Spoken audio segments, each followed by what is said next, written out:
back in the CSTR. You don't know how well mixed you are, boy. Back in the CS, back in the CS, back in the CSTR.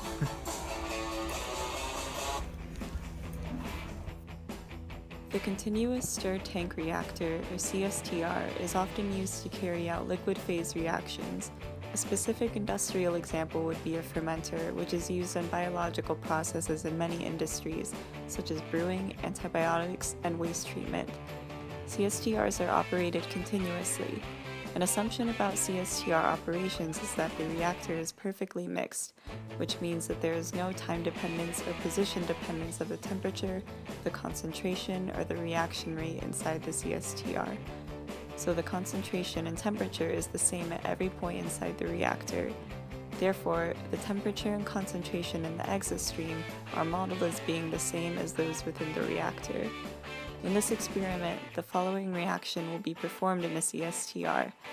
There will be electrical conductivity present in the system due to the ions that form from the reactant sodium hydroxide and the product sodium acetate. Initially, only sodium hydroxide contributes to the conductivity, but as the reaction proceeds, both sodium hydroxide and sodium acetate will contribute, which can give us a means of determining conversion.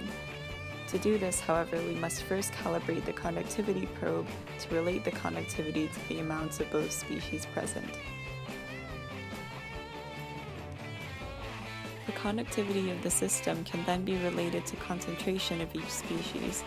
With concentration data of each species in the reaction over time, our objective is to determine the rate constant K by fitting the following equations to the experimental data. The steady-state concentration of sodium hydroxide can then be obtained from the following equation. I'll be discussing the approach and material section for this lab.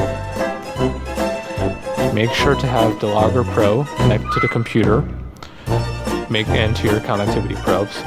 Also make sure to have an overflow tank with the overflow line connected to the tank on the bottom. Make sure to have your 10 milliliter aliquots that you will use to transfer 0.01 molarity solutions of sodium hydroxide, acetate, and ethyl acetate that you will be provided with.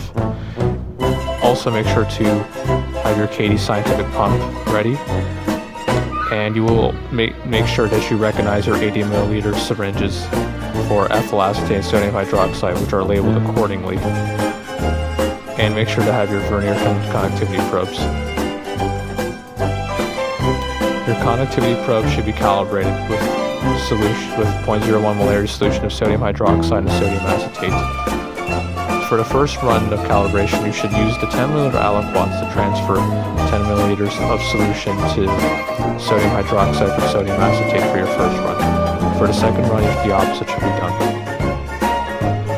The pump should be prepared by measuring the diameter and length of the special syringes for ethyl acetate and sodium hydroxide. These numbers should be input into the pump with the pump setting set to 1.2 liters per minute.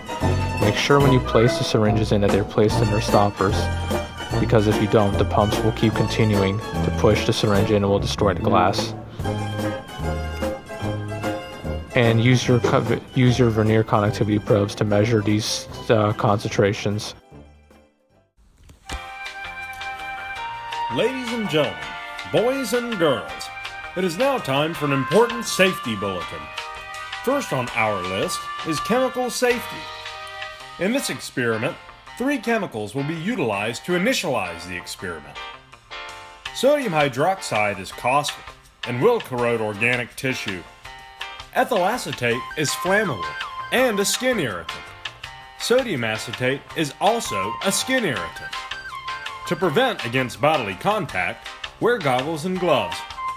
You'll be glad you did. Make sure to dispose of all chemicals and overflow in the waste bin under the fume hood after the experiment. The waste bin will be labeled as the CSTR experiment. Next up on our list is equipment safety. You must exercise caution with the syringes.